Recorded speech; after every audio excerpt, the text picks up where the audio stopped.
Shira, there's an elevator in this lab. Facility.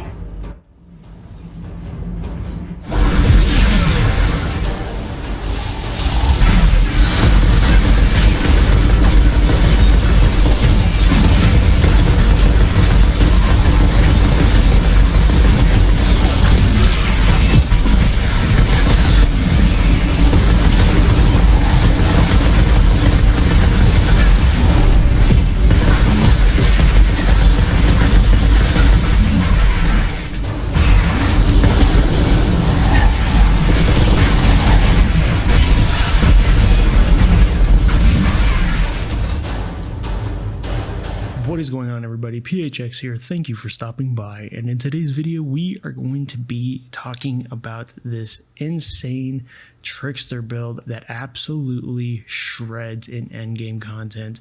Whether you're doing expeditions, whether you're doing the Tarya Guitar missions or whatever, this build just absolutely wrecks, and I'm so glad that I was able to find something that actually worked with the Trickster, especially because of the big nerfs that it received, and this just kind of helps mitigate the nerfs into making you both very defensive but also very lethal and offensive. So without further ado, let's go ahead and get straight into the build. So with the build, we are running the 3-piece terminal velocity. Now this is where this build actually really shines. So with the set bonus, activating movement skills, rolling, sprinting, and having borrow time active during combat generates anomaly velocity that boosts your weapon damage up to 60% and decays over time. Additionally, your roll is replaced with Phantom Dash, allowing you to pass through enemies. That is where the build shines. Phantom Dash. Phantom Dash is a mod that you're usually supposed to put onto your gear, but with this set bonus, oh my god, it just makes everything so quick and fast-paced, just like how a Trickster should be. And I am absolutely in love with this gear set. I haven't seen anyone use this yet, but it's absolutely amazing and astonishing. So for the gear, as you can see, we aren't even running any apocalyptic gear with this, except for one piece of the gear set. So that is what I'm kind of farming for right now for this terminal velocity build, is apocalyptic gear. And with that, you know, getting the proper rolls in the third mod slot would be very beneficial. But I'm being very, very, very picky with what I want, because I'm trying to find a way to balance damage and the defensive strategy of a Trickster, since you always have to be up close and personal with your enemies. So to start things off, we are running the Cal of Terminal Velocity. We've got bonus firepower, cooldown reduction, and close range damage. We are running the mod Extermination Protocol. Receive a 6% damage bonus against elites every 3 seconds while the skill is active. Bonus stacks up to 30% and is removed when the skill ends. And then we have Kingslayer. Critical hits on an elite increases your firepower by 85,773 for 10 seconds. Remember, that is going to change depending on what level you are and depending on what you are currently running for your class, and PAX Tree as well.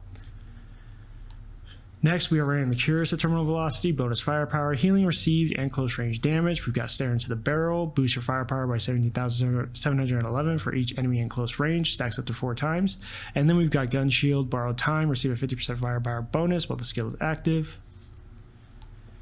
We've got Interrogator's Trousers, bonus firepower, close range damage, healing received, sharp eye, critical shots while aiming down sights, grant you 25,984 firepower for 5 seconds, stacks up to 3 times. And then we got Buckshot Shell, shotgun weapon damage is increased by 12%. We are running the Containment Overseer's Gloves, bonus firepower, cooldown reduction, close range damage, backstabber, hunt the prey using the skills, deals 168,108 damage to the enemy you teleport behind. And then we've got Vampiric Mag, killing shots on enemies afflicted with bleed, replenish 40% of your ammo and your magazine. So we are kind of keeping with the whole bleed build, keeping up your twisted rounds as humanly possible. Eventually you will have to reload your weapon and it'll go back to your regular rounds, your kinetic damage. But it's not a big deal, because you're going to be doing a significant amount of damage even without the twisted rounds as well. And then lastly, we have the footwear of terminal velocity. We got max health, cooldown reduction, close range damage. We got the hyperloop, mod, Hunt the Prey. The skill can be activated one more time before triggering the cooldown. And then we got Life of the Party. Incoming damage is reduced by 60% for each enemy in close range, stacks up to 4 times. You're definitely going to want to have that mod, especially being a Trickster and with the endgame content and with the enemy scaling for groups of 3. Life of the Party comes in so heavily with 24% damage reduction. So you're definitely going to want that mod if you don't have it. And then we've got Shield of the Fallen. Twisted rounds when the skill ends, add 10% of your max health as shield for each enemy killed by the skill. That does come in handy very well when you're in groups and in mobs, but when it does come time for main bosses and stuff of that nature, it kind of falls off and becomes very voided in its predicament, because if you're going one-on-one with a boss, it's literally a wasted mod slot. So definitely good to have for big groups of mods, but at the same time, not so good when you're just taking stuff on one at a time. For the weapons, we've got the Malignant Buzzard. This is apocalyptic. We've got Weapon Life Leech. It's something you're definitely going to want to have, especially because on your gear set pieces or on your gear in general, if you get some healing received, it's going to help keep you engaged and staying alive while you are taking on those main groups of enemies within the endgame content. Then we got Skills Life Leech, Status Power. We've got Ultimate Bleeding Bullets, so this is where the bleeding comes in. Shots inflict bleed on enemies every 1 second. Bone Shrapnel, critical shots detonate the enemy's bones and turn them into shrapnel that deals 153,273 damage and inflicts bleed on enemies within a 5-meter radius. And then we've got Freezing Bullets as well. Shots inflict freeze on enemies. I definitely can find something better. I am trying to find something better when it comes to shotguns, because you always want to have those perfect rolls, but I definitely recommend you use something like Bone Shrapnel or Storm Whip when it does come time for you to mod in. You have what you want when you do have your apocalyptic weapon. Those two are kind of go hand in hand with damage. Storm Whip will do a lot more damage than Bone Shrapnel. Bone Shrapnel still shows a significant amount of damage, especially when you're making those critical hits. We've got Firebrand Defiant, Weapon Life Leech, Close Range Damage, Skills Life Leech, Ultimate Storm Whip, shots bringing down lightning on an enemy, dealing 446,020 damage every 3 seconds. Gravedigger's Frenzy, critical shots increase your critical damage by 30% for 3 seconds. And then we got Ruler of Leeches, killing shots increase Weapon Leech by 20% for 5 seconds. Definitely want to have a assault rifle in the tactical variant, especially when you are taking on the main bosses in the Ataria Guitar endgame, because when you are that far away from the main boss, you need to have something that's going to benefit you. So with this, definitely recommend you find an assault rifle tactical variant, or if you want a sniper or something like that, you just need to have something that's going to benefit the build in some way. You aren't going to benefit from the weapon itself, but just keep in mind that you're going to run out of ammo when you are rocking a shotgun. And it's kind of unfortunate because of the way the Trickster is built. But at the same time, if you find a way in order to navigate the threshold between close range and long range, then you should be fine. For the pistol, we've got Boulder Rings, we've got Till Death Do Us. We got Weapon Life Leech, Status Power, Skills Life Leech, and then for the mod, we've got Till Death Do Us Part. Successful shots connect you to an enemy, healing you for 1,343 and dealing 43,834 damage to the enemy every half second. The effect lasts 4 seconds with a 4-second cooldown. Shield Maiden, and then we got Fireworks. Shots create an explosion that deals 68,967 damage to enemies within a 6-meter radius. Kind of on the fence with this one. The only reason why I have it equipped is because it is a level 52, and I need something to replace my old pistol. I might decommission this and just to get the mod. The mod sounds very tempting because I feel like if you were to use it towards the bosses, you would be able to stay alive longer if you're having trouble staying alive towards those endgame bosses, or even during the expeditions for that matter as well. So for the skills, we are running Twisted Rounds. Increase your firepower by 27,181. The skill lasts until you reload or switch weapons. We've got Hunt the Prey. Select an enemy and teleport behind them, receiving a 7,167 shield bonus. Hunt the Prey, I don't know about any of you guys if you are running Trickster, but it is certainly becoming a nuisance. I am having a very difficult time trying to find enemies to go behind, and when you think that you can go behind them, then you get the error code that you can't teleport behind this enemy, or you can't teleport behind whatever, which is absolutely aggravating. So you might be able to get away with running something else if it's going to benefit your build. But for now, I am running Hunt the Prey because it does come in handy as much as when it does proc the way it's supposed to. And then we've got Borrow Time, receive 16,974 shield and mark your location for 28 seconds. Triggering the skill again will bend space time and teleport you back to the marked spot. So you've got 28 seconds of 60% weapon damage as long as Borrow Time is active and during combat, and decays over time. But that, like, the decay of 60% weapon damage is just, it's very slow. So as long as you have it, as long as you're able to proc it, and with having such a fast cooldown of 7 seconds, you're gonna be constantly getting that 60% weapon damage back, during any of your playthroughs.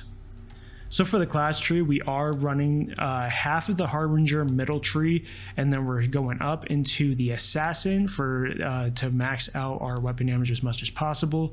So we are doing the max health by 10%, receive 20% less damage from elites, max health again, 60% shield degradation, so these two mods here, and then we've got another max health as well, so you'll have 30% max health.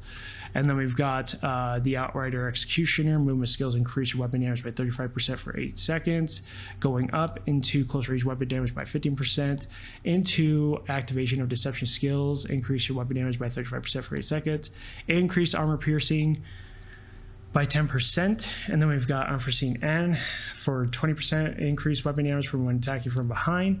Sign of the Power, when your damage skill ends, increase your weapon damage by 35% for 8 seconds. Going down the Helix, we've got increase your close range weapon damage by 50% into increase your weapon damage by 8%. Going into another Unforeseen End, so you'll have a total of 40% weapon damage from anyone that you do attack from behind. Increase your weapon damage against elites by 50% with Bounty Hunter. 50% magazine increased with Auto Decimation. Shotgun Adept for shotgun weapon damage by 12%, and then ending it off with Cold Calculation for each enemy in close range. Your weapon damage is increased by 8%. For the PAX Tree, we are running top tier PAX Tree with the top node unlocked. So we've got damaging enemies with damage skills, increases your damage by 10% for 5 seconds. Adaptation, activating skills grants you 50% anomaly power or firepower for 5 seconds, depending on which of them is higher. Phasing, activating skills grants you 50% shield and 10% shield to allies. Extend the distance considered as close range by 2 meters with great expanse. And then we've got quantum entanglement. All enemies at close range share 20% of your weapon damage. Do not neglect your final nodes. This is where the PAX Tree comes into play, making it very beneficial, making the power just absolutely insane. And then pairing it with whatever build or with however you are going to be running the terminal velocity just is absolutely crazy. Just annihilates enemies. And then for Ascension, we are rocking, going into weapon damage for 2.3% right now. And then we've got 10 in critical chance and 10 in critical damage as well. So other than that, guys, that is the build. That is the terminal velocity build that I'm currently running. Again, as you can see, I have a lot of work to do in order to min-max this build. I definitely want some apocalyptic gear. I just hope that they do roll with what I want on them. It's just absolutely amazing with this. I'm astonished at how well terminal velocity does help in increasing your firepower while you're still rocking the defensive class of Harbinger. I mean, it's very beneficial. You're so much in close range when you're a Trickster, and there's not a lot of builds right now out for Tricksters because Tricksters aren't really being used. You've got your Devastator, who you can pretty much be invincible the whole time. You've got your Pyro AP, who can just melt enemies in any given situation. Then you got your Technomancer, who fires from long range. So Tricksters are they're at the bottom of the barrel this time, which is very unfortunate because the Trickster class is so much fun to use, especially if you're able to rock, your automatic shotguns and just completely obliterate the enemies within the endgame content. So I really hope you guys enjoyed the build. Let me know down in the comment section below what you are running, and let me know if you also want me to continue making more Trickster builds. If you find these builds informative, and if you like what I'm doing, then definitely go ahead, leave a thumbs up, leave a comment as well, because I really like to hear what you guys are rocking in the new Outriders update. But other than that, guys, that is all I have for you. I really hope, again, thank you for taking the time, and thank you for the support on the channel. It's been very noticeable, and I really appreciate it. Other than that, again, thank you so much, and I will catch you guys around in the next video. Take care. Built a palace over his passage. Find his throne room. I can probably find the entrance.